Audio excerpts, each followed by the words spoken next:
Well, let's go ahead and get started. We'll have a couple people out for the job fair, but that's okay. Um, let's continue talking about this whole idea of the mosaic. And today we're going to get into a bit more of a specific profile of a whole bunch of the different specific agencies and organizations. Kind of talking at the federal level, and we'll continue on through local. And the reason that we're doing this is because, to paraphrase Letterkenny, sure as God wears sandals, it's nicer growing trees and cutting trails than it is working an office job and stuff like that. And all of these different agencies and organizations are trying to hire you. I've been chatting with a couple of our students, one-on-one, one-on-two, to figure out what kind of federal or state opportunities are out there and how to avail oneself of those career fair kind of stuff. And I'm talking with a bunch of people working in agencies right now. Some of our recent grads, some of our more distant ones, some professional contacts, just from doing forestry stuff for years. And everybody has a staffing shortage. And for the Forest Service, it's going to get real bad this coming year. Not hiring 1039s and stuff like that. Park Service has a system or agency-wide shortage of temp seasonal folks, and those are most commonly the positions that folks are trying to secure, for summer work as a student, or as a recent grad to go through 4 seasons of temp seasonal work to get land manager status, and you can start applying for permanent positions under that particular hiring authority. There's pathways stuff specifically just for students. There is so much going on as far as hiring because all of these federal agencies and state agencies, they can't easily compete with the Davy trees, the private companies and organizations that can sign a contract and have you filling out the employment paperwork and stuff like that tomorrow versus, come about mid-October, it's time to start looking for the first listings of things that are going to be available next May for working at a state or national park, right? There's like this 6-month lag time with the agencies. So if you don't know that, it's easy to sort of miss the timing that's required for those. They're really good jobs. They're amazing jobs. Like a lot of folks who work for the Park Service get in and stay in because they love it. It's principled work in beautiful places with a lot of folks who want to be there, right? A lot of visitors to our national parks are there because they want to be. And so do most all of the employees. So it can be a pretty good vibe, but there's a lot of competition for you. There are not a lot of skilled forestry educated folks. There just aren't, right? So not all of them are able to visit our job fair, of course, but you do have 50 different state agencies you can apply to, and tens or hundreds of thousands of forestry and land management jobs, ecosystem, habitat management jobs, wildlife jobs with the federal agencies. Like, there's just so many of them. Because it is so hard to hire you and compete with the speed with which Davy Tree can hire you the next day. All right, so we've been talking about consumptive versus non-consumptive organizations and land management agencies, right? So consumptive involves things like allowing hunting and fishing, but also things potentially like mining and water use off of that land. So organizations like the United States Forest Service, we would consider those resource extractive beyond being just consumptive organizations. And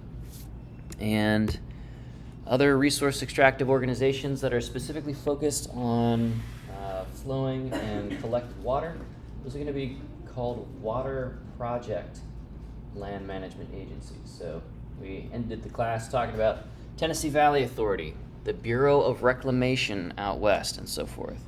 And a little bit more surprisingly for some folks, Fish and Wildlife in the Department of Interior is also a resource extractive or consumption focused land management federal agency. They got a whole bunch of hunting and fishing going on, right? So potentially huge amounts of migratory waterfowl hunted out of Crab Orchard every year. And that's fine because we can manage that to be sustainable, kind of steady state-ish long term. All right? But on the other end of things, we have park services. So Illinois State Parks, the United States National Park Service, and a bunch of sort of specific land management programs or specific land management authorities underneath those umbrellas. Crab Orchard National Wildlife Refuge is a beautiful scenic place for a lot of good reasons. So wildlife photography as one of the primary uses of that place, of places like Crab Orchard Wildlife Refuge, yeah, it works because these habitats are very scenic. They're beautiful. Parks, on the other hand, are elevating that aesthetic value to a primary level to the point that the aesthetics of wildlife populations that are not being hunted is more the goal. Does that make sense? Right? So we need to be able to hunt a whole bunch of animals to help feed the country and for recreation. And we also need to be able to not hunt some of our species and appreciate them for their existential and aesthetic value instead of turning everything into a more utilitarian, hey, let's hunt all of the passenger pigeons to extinction to feed places like Chicago 100 years ago, okay? So the preservation focus is going to elevate, again, this natural resource integrity, the structure, the function, the correct range of species defined typically as the range of species present before sort of Western settlement, right? So pre-Columbian natural communities, which is a little problematic when you get into some of the details and stuff like that with respect to stuff like climate change, changing the habitats out from underneath these species. But ecological function, regardless of climate shift and destabilization, is going to be like, this is why we are doing. And this is why we say no to a whole lot of different uses of areas that are set aside for preservation. Because ecological function needs a whole lot of space with the right composition of species and the right cocktail of land management efforts to preserve water quality within a range that those species need. And air quality, right? A bunch of particulate air pollution, it's kind of spraying carcinogenic dust all over the place, if you want to think about it that way. So this is hard to do. And we are generally doing preservation on much smaller areas, we'll see on the map here in a bit, on much smaller spaces than the much larger spaces that we have set aside for conservation and food production and mineral production and so forth. Okay?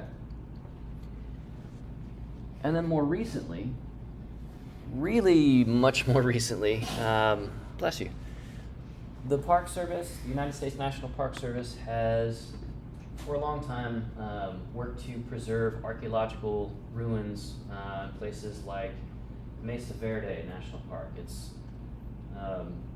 where Cliff Palace is. There's a whole bunch of structures, granaries, buildings, kiva, which are these sort of recessed into the ground circular rooms for community gatherings and of deep religious and cultural significance. But more recently, the National Park Service has also taken kind of a hard look at much more recent cultural vestiges or traces or bits of our story as Americans, and found those not in what feel like relatively faraway places to us today, concentrated in our cities. Places like Mesa Verde, it's hours and hours of driving from the nearest metro areas like Denver or cities in New Mexico, stuff like that, Tucson, Arizona. The National Park Service also now has heritage corridors, which are run like national parks, but they don't have any beautiful mountain ranges in them. Hey, come on in. They don't have any outstanding like glaciers calving into the bay on the coast of Alaska kind of thing. It's like the Cuyahoga River Valley, which is a part of our heritage, our history in terms of the Industrial Revolution. It's not an ecologically clean place at all, but it's a big part of how we went from a mostly agrarian society of settlements and colonies and territories to the industrial powerhouse that essentially won World War II and shaped the course of history across that entire century. Okay? So the Blackstone River in the northeast, around Boston, the Cuyahoga River Valley, these heritage corridors are seen as really pretty important because not everybody can get out to a place like Gates of the Arctic, right? That's a pretty big trip, and it requires some specific gear and some skills and a whole lot of money and time that are disposable or not otherwise obligated. Discretionary time, right? Like we were talking about at the beginning of the semester. The Cuyahoga Valley goes right through a major Midwestern city on, I guess it's what, Lake Erie? The Blackstone River, right? New England is a heavily settled place these days. Boston, not a small town. And so millions of people can easily access some of these resources that we are working really hard to preserve, like old factories. And also things like some of our national historic sites that capture things like the civil rights movement, like our fellow Americans marching and dying in the streets to be able to vote, right? To not have to walk in fear down the sidewalk to try and get their groceries and stuff like that. Like that's seen as, really pretty important part of what makes us Americans, what speaks to the American dream, what articulates our values and our ideas about freedom. Okay? So, when we say cultural and historical, yeah, it's ancient stuff like petroglyphs. We have some petroglyphs here in Southern Illinois. Did you know that? We have lots of petroglyphs in Southern Illinois. It's really cool stuff. Mostly preserved by IDNR and the state park system. The National Park Service is doing all of that and also trying to capture much more recent stuff as well. So in addition to cultural and historical stuff that is sort of like broadly social in nature, we also have the much more targeted and specific national military parks and national battlefields. I've done a couple of research projects at places like Wilson's Creek National Battlefield outside of Springfield, Missouri. And just like we have a local community college named after a Civil War general, right, John A. Logan, right? That part of our history is seen as significant and worthy of preservation level protection, the highest standard possible that we can give. And the National Park Service is tasked with running those. So park rangers, we're not really thinking along the lines of doing war fighting and stuff like that, but we are absolutely working hard to do historic interpretation of what was it like to be a soldier in the Civil War, or have people really thought about what's it like to be a sex worker following some of these armies around, which is where we got the term from General Hooker, right? So we can have these conversations and we can have them in a sober and respectful way because the United States National Park Service works really hard to surface these things, to tell these stories, to help people connect with a sense of understanding and kind of an appreciation for maybe. That is the practice of environmental interpretation. More info on that in the environmental interpretation class, Forestry 423, usually a springtime class. All right, so in our non-extractive federal resource land management agencies, man, that's a lot of tags, we got the United States National Park Service. This one is the big enchilada, except it's much smaller in terms of its land management than some of our other agencies. But this is the banner organization, the premier organization for parks. So in our history section, we'll learn about how the United States floated the idea of national parks, of national significance, and for full public access by all as kind of a new idea in all of human history. More on that later, okay?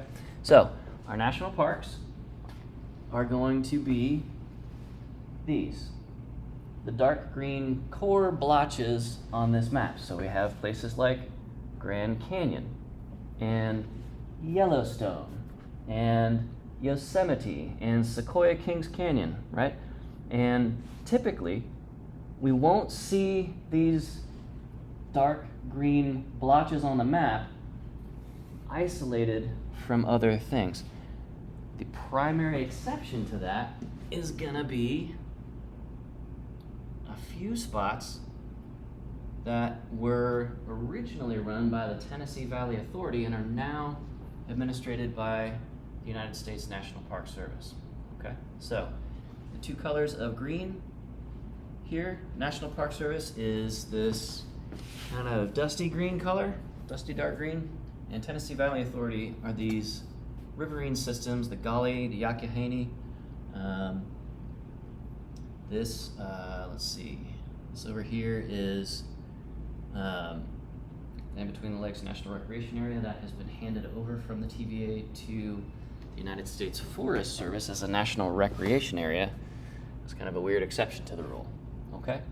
But if you look at where the Park Service splotches are on the map, they're not typically surrounded by white, that is private land, okay?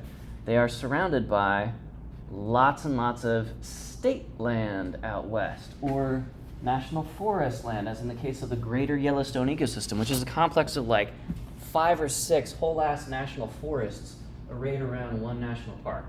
And then the John D. Rockefeller Memorial Parkway, which is this thin little ribbon, and then the neckbeard of Yellowstone National Park, Grand Teton National Park, sort of the chin flap of Yellowstone is Grand Teton.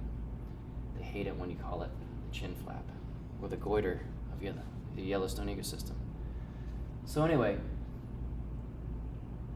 the Park Service tends to capture, to be handed, to manage and preserve the outstanding natural features of the American landscape, right? The Teton Range, one of the youngest and most spiky looking, least eroded mountain ranges in the world.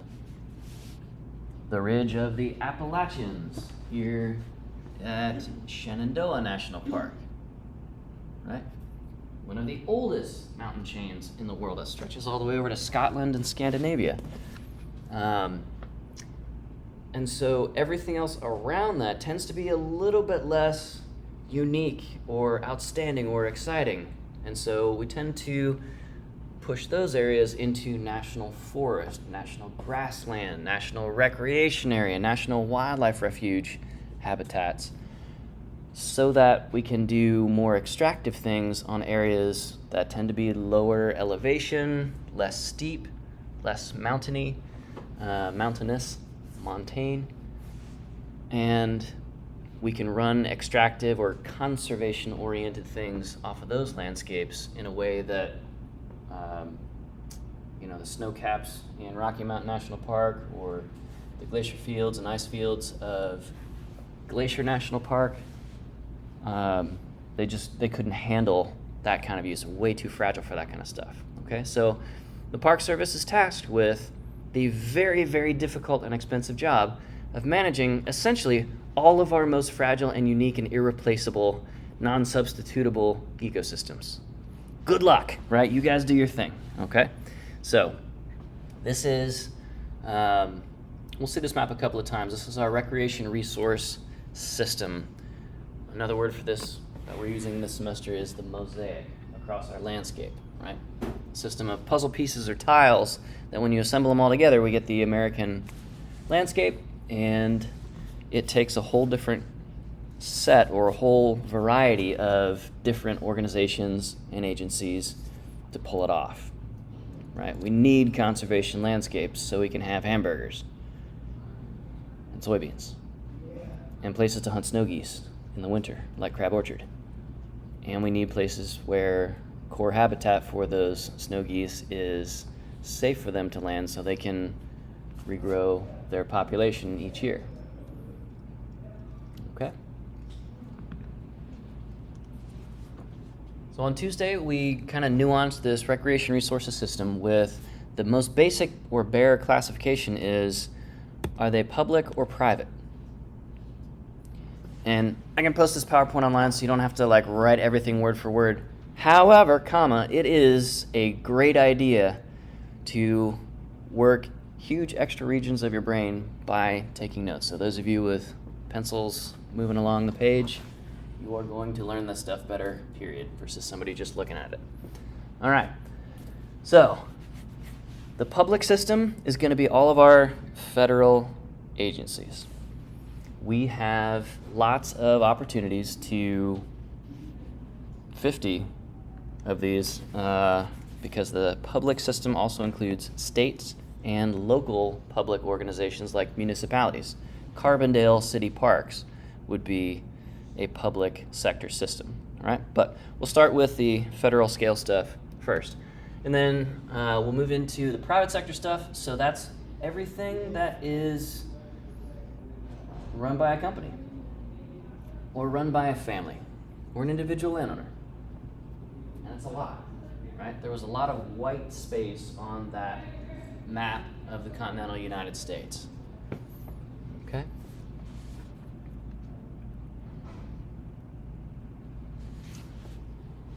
We're going to have a little bit of difficulty filing not for profit or nonprofit or 501c3 or S corporations, as they're called. They're kind of public-y, they're kind of private-y. They're not federal or state agencies or organizations. They are private-like companies. They have boards of directors and stuff like that. But they're not, and they're allowed to make money. They're allowed to make a lot of money. Red Cross makes a lot of money. But they also spend that money back into public benefit by providing services that governments typically struggle to provide. Okay, so not-for-profit organizations, they're going to be private sector. You might hear me slip up and call those part of the public side of things. They're sort of awkwardly straddling both in a way, all right? But legally speaking, they're like a company that doesn't pay money to shareholders. They pay that money out into society by providing services, like religious organizations do as well. A lot of churches are run as not-for-profit or tax-exempt organizations. Okay, cool. So, federal recreation entities. For resource extractive, consumptive use, we have multiple use organizations like the United States Forest Service and Bureau of Land Management. Bureau of Land Management, almost entirely west of the Mississippi, west of the Front Range of the Rockies. And they manage huge swathes of places like Utah and Nevada, right? So places that we think, based on when they were created by the government and what parts of the country were being intensively settled at that time, we tend to see a lot of BLM land in sort of the dry southwestern states, okay? United States National Park Service, non-consumptive or preservation orientation, and their dual mandate from when they were created in 1916 by Congress is resource protection to that maximum level and also visitor use, getting people into those maximally protected resources and recreating and having world-class opportunities to enjoy and experience the values of those resources. To go to places like Grand Teton National Park and be able to take photos of it, to get on the lakes in front of the Teton Range, to go backpacking up in there, to go rock climbing across the faces of the Teton Range. That is the visitor use part, but visitor use and resource protection necessarily conflict just a little bit sometimes. So that's what all of our senior level park management classes are really focused on. How do we live in that tension of it is noble and right and perfect to get people to enjoy the resources we have been blessed with, or conquer, depending on your theology, and also at the same time protect those resources without any breathing room for any kind of permanent damage to those resources. That's very, very hard to do. So, Park Service works and has to work very, very hard on that, right? So, Fish and Wildlife Service, consumptive use, also in the Department of Interior, like the United States National Park Service, whereas Forest Service is Department of Agriculture. Forest Service was set up in a time when we were almost exclusively conceptualizing forests as resources to be turned into money and houses and toilet paper. Okay? Cool. Now, they have sophisticated their mission significantly beyond that since then, right? The Multiple Use Sustained Yield Act in the mid-1900s. But at the outset, let's extract some resource value from the landscape, all right?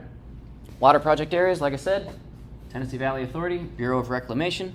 Tennessee Valley Authority, I want you to think east, Appalachians, rural Appalachia, relatively low socioeconomic status communities who don't have any access to electricity or like paved roads, hospitals, stuff like that. We'll get some power lines through there running off of hydroelectric power starting in the 1930s and start to electrify these areas and bring up the bottom of the standard of living for millions of Americans. Bureau of Reclamation doing much the same thing way out west. So Bureau of Reclamation is going to be focused on all of the water, what little water there is at the surface, in and among BLM lands is often how that shakes out, okay? And then at the federal level, we have, and we'll talk about the National Wilderness Preservation System, National Wild and Scenic Rivers, and the National Trails Systems as like specialty programs inside of the United States National Park Service primarily. Okay, so for multiple use management, we can do all kinds of things, and recreation and aesthetic use is going to be a preservation compatible value as well, but the preservation approach is not going to have pretty much anything that has to do with the word product, right? So grazing, producing beef products basically, or milk, animal milks, and then mining, of course, coal is a product, okay? So the Park Service, Fish and Wildlife, everybody is doing historic and scientific value, protection, enhancement, research, management.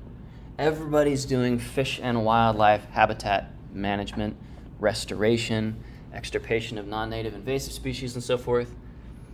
Okay? But anything that looks like diesel-powered industrial or electric industrial, in the case of mining, any of that work is strictly going to be non-preservation-oriented agencies. Okay? Resource extraction is not just consistent with the mandate for these different things, so Congress gives each one of these agencies a mission and says, this is what you got to do, and we're telling you why, you figure out how. So when they create these agencies with acts, typically organic acts, that becomes law that agency gets to exist now.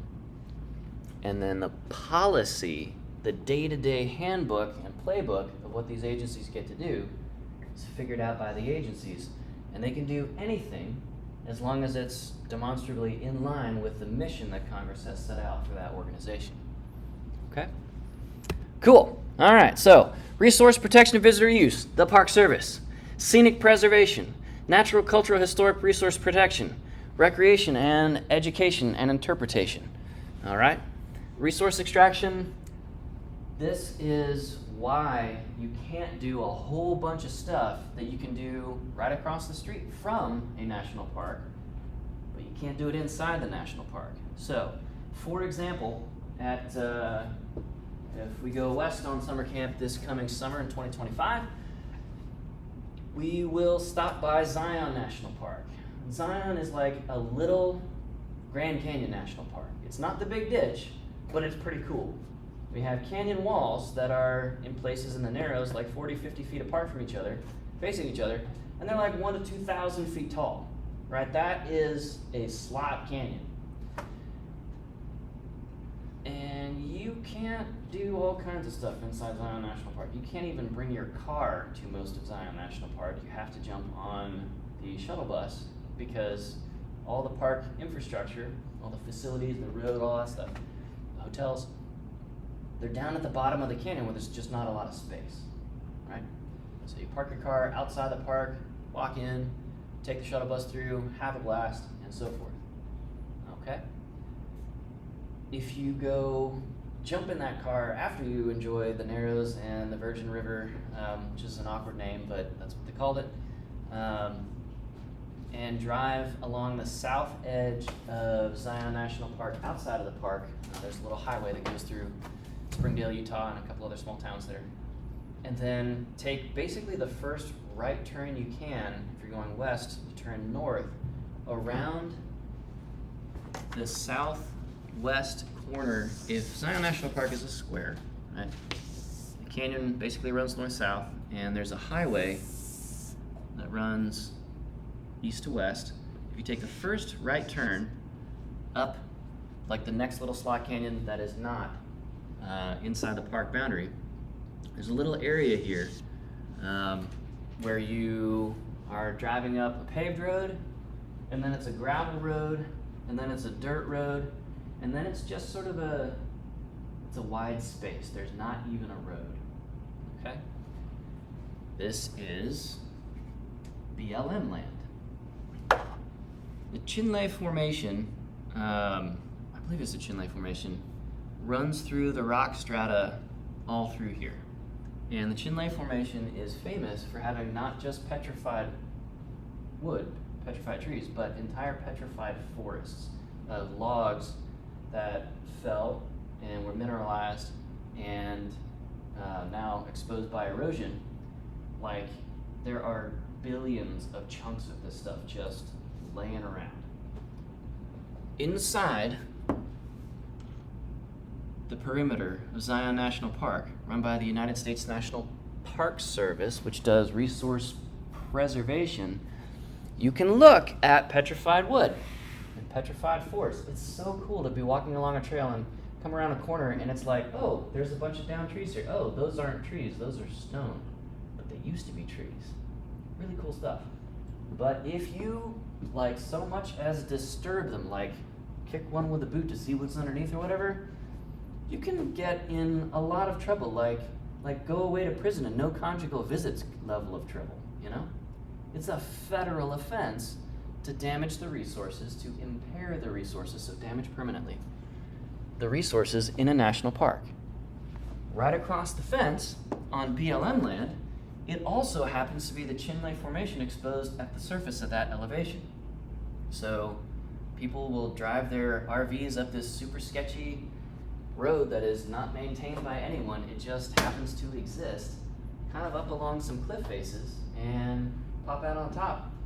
And shoot, bring your rock saw, bring a pry bar, take home a section of petrified wood that is pretty big, right? And I believe the law in Utah on BLM land for petrified wood collecting is 25 pounds per person per day plus one piece, which,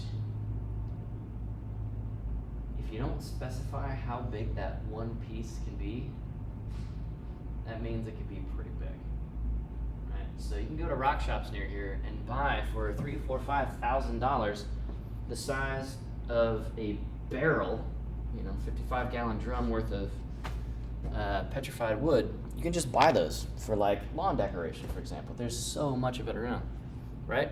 And it's totally fine for you to gather 25 pounds plus one chunk each day per person right here on the other side of the fence, right? So that's the difference between a conservation-oriented organization like Bureau of Land Management, which considers, in some field offices, they consider petrified wood to be a renewable resource, not because we're making more of it, but because there's just so darn much of it, we're not ever really effectively going to run out. Okay? And the Park Service is like, this is not a renewable resource. We're not making more of it. That's the end of the discussion. Look but don't touch. Okay? So, what we can do on our public lands is heavily, heavily forced by the mission or mandate of each of these organizations. All right, so resource extraction stuff, petrified wood gathering, generally not consistent with mandates, so you automatically can say no to it as a park ranger and not be in any trouble. That's in fact you doing your job well. All right, with wildlife habitat viewing and fishing and hunting, we're going to have a bunch of these different agencies: Forest Service, Park Service, BLM. Everybody is managing wildlife because wildlife are everywhere across all of our habitats. Okay, and for agencies and organizations, primarily Fish and Wildlife and the United States Forest Service, where wildlife is a top shelf thing, and it can be consumptively taken by hunting or fishing, stuff like that. With a permit and regulation and all that stuff. The kinds of recreation that they say yes to are specifically focused on wildlife viewing or hunting, fishing, and stuff like that. Okay, so we don't tend to see much effort put into, there's miles and miles of world-class backpacking trails and opportunities in Panther Den Wilderness, right at the edge of Crab Orchard Lake. Has anybody been to Panther Den? All right, how okay on a scale of meh to pretty okay is Panther Den hiking and backpacking? It's pretty okay. Pretty okay, yeah. That's a strong endorsement, right? And then right across the boundary line, we have Crab Orchard National Wildlife Refuge, right there, right? It's the same landscape, but there's no backpacking trails. They're not even trying because they're Fish and Wildlife. They're not Forest Service, right? They're focused on what are the kinds of forest and outdoor recreation that are based on the wildlife species of that particular habitat. For us here at Crab Orchard, right, it's going to be migratory waterfowl. We're talking about snow geese, bald eagles, stuff like that. Out east, it might be peregrine falcons and bald eagles. And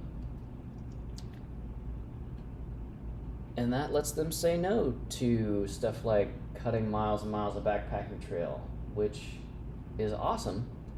But because we have this mosaic of Panther Den Wilderness run by the United States Forest Service as one unit of Shawnee National Forest, physically touching Crab Orchard National Wildlife Refuge, that lets Fish and Wildlife off the hook for backpacking management so they can focus on wildlife management and wildlife dependent forms of recreation, and Forest Service, who does do a whole bunch of miles of backpacking trail development and maintenance and stuff like that.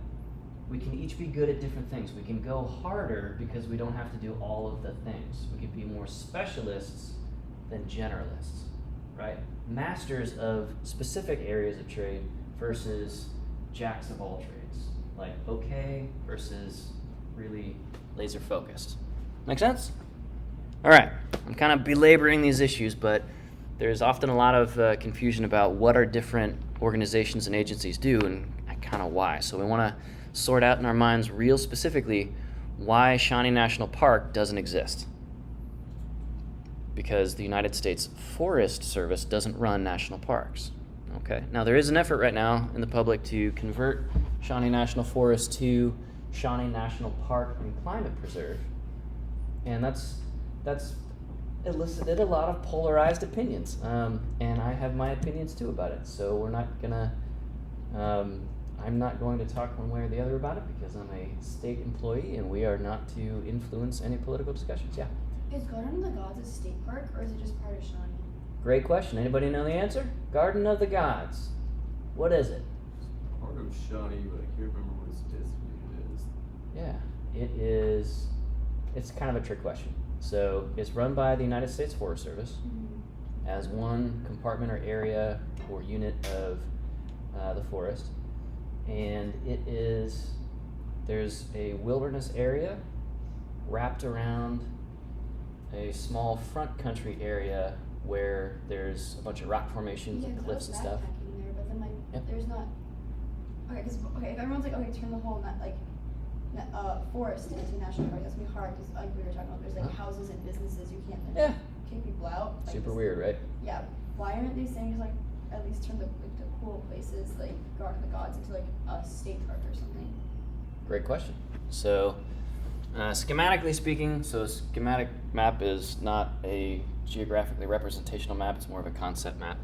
We've got the Garden of the Gods, like rock formation area with that little, it's like 1/3 mile little trail. It's got the Camel's Hump rock formation and some bouldering and stuff like that. That's pretty small, and there is a road that runs from the state highway system up to that spot. There is a developed campground sort of on the next little ridge over. And then around that, but not crossing the road, right up to the edge of the road, we have the Garden of the Gods Wilderness Unit. Wilderness is managed to a preservation standard. Wildernesses cannot have roads. We'll talk more about that here in just a sec. Okay? And then wrapped around that, we've got the Shawnee National Forest. Okay? So it gets complicated, right? And it gets confusing to people, and this is specifically how a lot of people show up to Garden of the Gods thinking that they're in a wilderness area, but needing to park their cars and access the bathrooms there, right? So this is sort of internal to a single national forest, this outworking of this idea of this landscape mosaic, right? So if it's all just designated Shawnee National Forest, we don't have the wilderness, the rugged, the backcountry, the low or primitive standard trails that we have for a wilderness area. We have to build trails to a higher standard outside of a wilderness area. It has to be more accessible. Is there a reason they don't make like the little circle a state park and then go wilderness and then, is that just like too complicated? So that would be a major, major, major land transaction to take this federally protected and managed land, federally designated wilderness area, for example, and hand it over to IDNR and say, you do it, right? Totally different level of resourcing, totally different level of expertise available, totally different level of laws that now apply. So if we hand over this federally designated wilderness to the state of Illinois, well, some states have state wilderness preservation programs. Not all do. So does it stop being a wilderness area? And now we can cut roads through it. And now we can build houses in it. Not houses, but structures, like a visitor center and stuff like that. And it is no longer a wilderness at that point. So there's nothing wrong with IDNR. They're just a very different organization with a different mandate, different state laws that govern what they do, different state budget system that govern how they pay for what they do, stuff like that. So that's a really good question, and kind of right in our backyards. Other questions along this line? Is this making sense? Okay, cool. All right, stop me if it starts getting confusing or weird. So, just kind of a throwaway slide on what a mosaic is. We're talking about kind of a patchwork quilt system of land management. And to the extent that we have a lot of different kinds of patches right next to each other, that helps. Because if somebody wants to do something and you're not able to receive that use and host that kind of use on your particular patch, you can say, hey, this is awesome. There's nothing wrong with what you want to do. I'm excited for you. You know, Taylor, I'm going to let you finish, but you got to do it over at this state recreation area because we can't allow that over here according to the Wilderness Preservation System Act or whatever. Okay? Cool. So, taking a look at the national scale version of this, okay, we have kind of a goofy system if you start to look at a few of these spots. So, see how there's 7 or 8 different separate patches in southern Missouri? So this is like the Ozarks region, it's a bunch of hill country, lots of caves. It's where Ozark Scenic Riverways is. That's all Mark Twain National Forest. So sometimes the mosaic is not even different agencies, it's just different districts of one agency's one administrative unit, in this case a national forest. Shawnee National Forest was for a long time much the same. There was like the eastern part and the western part, and there the twain shall meet, right? But Crab Orchard National Wildlife Refuge kind of stuck in the middle between them to the north. And these days, with land acquisition, land swaps, mergers, stuff like that, the landscape's a little bit more connected up, but it's never, in our lifetimes, probably never going to be a continuous, complete, single polygon. It's going to have all sorts of holes and raggedy edges and stuff like that, okay? So the mosaic can be across different agencies, different levels of agencies like federal, state, county, local municipal, and public versus private stuff, or it could be, and it also includes sort of a patchworky, disconnected chunk of landscapes across a more localized area, okay? It's a lot. All right, 5 minutes. Here we go, speed round. Whew.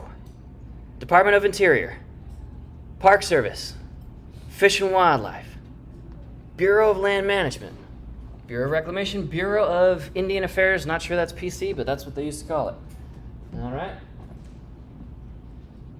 So, Department of Interior is all of the land across conservation and preservation-oriented organizations, agencies.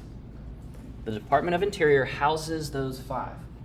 And it is a pretty busy organization, right? So 450 million recreation visits per year. That's more than 1 day per person across every man, woman, and child in the United States. Right? Our population is somewhere around 340 million, depending on how you count non-naturalized residents versus citizens, stuff like that. But significantly more than that as of 10, 15 years ago in terms of number of visitor days. So it's busy working for the National Park Service. It's very busy in certain places. Okay, Arches National Park, around Memorial Day weekend, they will close off access at the front gate by about 7 a.m. I've seen it happen as early as about 6:45 a.m. When we take students there for summer camp. And if you're not in the front gate by 6:45 a.m., there is physically no place for you to park. And so they close the gate, and you have to sit in desert sun in like this mile-long line of RVs and stuff, all the way out to the highway, and just idle your engine for a couple hours and run your AC so you don't die. And as one car comes out of Arches, one more vehicle comes in. Like, it's like that all day for weeks and weeks, all summer long at Arches National Park. And that's just the reality of it. There's only so many places they can stick a parking space, and they don't want to cover the entire Arches National Park, a beautiful place, in parking spots. So there's some hard trade-offs that we got to make to accommodate 450 million plus visitors a year. Now, this is an old figure. 450 million is out of date. After, in 2020, the National Park Service was among the land management agencies that closed public access for a little while to national parks because we were trying to figure out, is this like the killer flu that's going to nail all of us? And so they shut down national parks. They weren't sure about, how contagious this is, how can we keep people alive. Turns out not having people breathe all over each other in crowded national parks is one way to do that. So a lot of people had their trips canceled right out from under them with not a lot of notice, and then we all did quarantine and all this stuff, and people got pretty bent out of shape for justifiable reasons, right? It can be thousands of dollars to visit a national park and stay there on site and have the food and go for the donkey trip down the Grand Canyon and back out and have steaks in the lodge that's historic, and they don't make them like that anymore, as Kanye once rapped, because we don't have old growth forests to make those lodges like that. Anyway, so 2021 comes around, and a bunch of the parks are still shut down. But some of them open up for part of the season, and people came back gangbusters. So everything from local to national parks, we're seeing anywhere from double to 10 times the previous annual traffic that they had before. So when you're in the national park system and you're charged with preserving stuff to the absolute highest standard, and you know for a fact that every visitor coming in is going to have necessarily some level of unavoidable impacts to the resources that they're enjoying, like bothering wildlife just by being nearby, for example. Polluting the air just a little bit with one car worth of emissions, for example. This was an existential threat to what's going on. And in our last 60 seconds as you're packing up, we are looking at a similar situation now because a lot of that visitation spiked and dropped a little bit but did not go back down to pre-pandemic levels. People are determined to get to their national parks now, which is awesome. Unfortunately, the national parks are federal lands.